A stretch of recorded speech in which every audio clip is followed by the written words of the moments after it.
Gratitude. I am very grateful and thankful that you are all here and have taken 2 days of your schedule out to share this with me. So I want to thank you.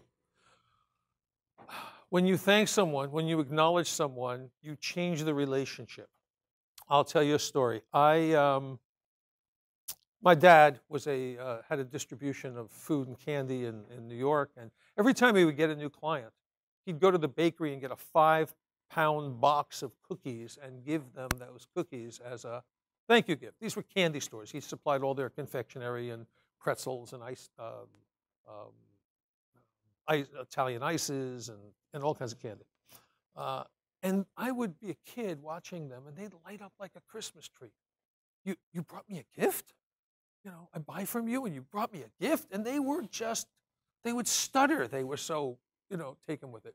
So years later, the first company I formed, I think I was 16 years old, 15 years old. I went out to computer stores, I went out to car dealers, and I said, give us the names of your customers. We're going to send them a tin of Danish butter cookies as a thank you gift from you with a thank you card personalized from you.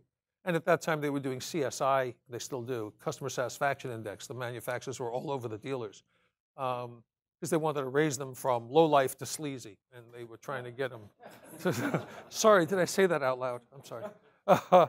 So we would send a survey card that emulated the CSI survey with addressed back to the dealer with a first-class stamp on it, not a meter, but a postage stamp, asking for the comments and feedback, and then the dealer could get that feedback and sort of intervene before they got the actual survey. So to make a long story short, we were shipping 100,000 tins a month. And we were the largest at that time, the second largest UPS shipper in the state of California at the time, out of Culver City. 100,000 tins from a single location of one product with UPS. And this was in the late 70s, early 80s. I was a zygote at the time. And everybody tried to copy me, and I had copyrights and protection. And every time someone would copy me, I would file a lawsuit, shut them down. And I got to 100,000, and then I said, okay, I'm not going to sue anybody. Everybody go for it. And I'm just giving you a quick story. It has nothing to do with gratitude, but I got into it. And everybody started, and then I waited a year, and they all figured out that this was not so easy. You needed a lot of equipment. You needed a lot of processes. We had our own printing shop, and they were all working out of their garage, and cookies are coming broken, and dealers are angry, and we had a special formula. We really knew what we were doing. And so I bought them all up for 10 cents on the dollar. And now I'm shipping 150,000, and 2 months later I sold it. So the point that I'm making is this whole company was built on gratitude.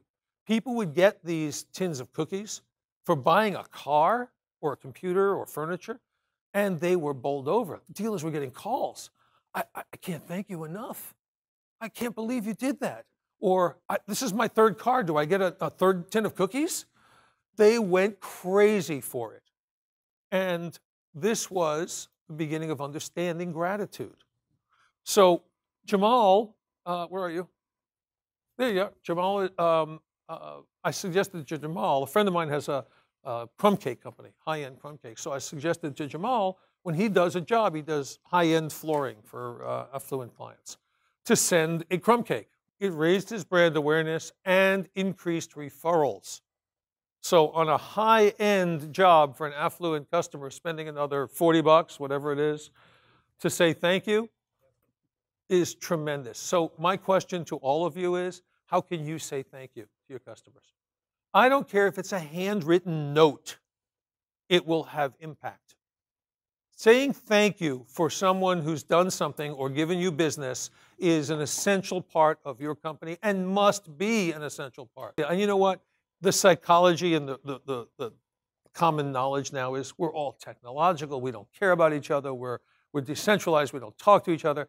For someone to reach out and say thank you, I can't tell you what this meant to me. I am so honored to have your business. It means so much to me, and I wanted to say thank you. These people will just fall over, say, rub my tummy. You have no idea how many times I've heard the story of, if I buy another one, can I get another whatever? or I've sent 3 people to you because I told them, or they saw this.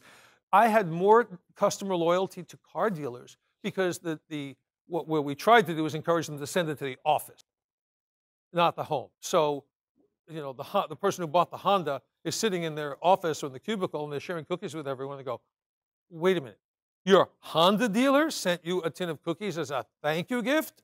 I'm sorry, what planet are we on? Yeah, okay, that's where a dealer I'd go to. And it was measurable. I'll tell you, there's also techniques and tricks that are used. You want to, this is not gratitude, I'm going to digress for 1 second, and then we got to move on. You want to get an appointment with a CEO whom you don't know and you have no connections to. So you look at who that person is, their age, and you send them a very high-end, very expensive caboose for a miniature train, Lionel train. Then you send them the next car, the next car, the next car. And then finally it's the locomotive. And it's, I've got the locomotive, I'd like to deliver it personally. Come on down.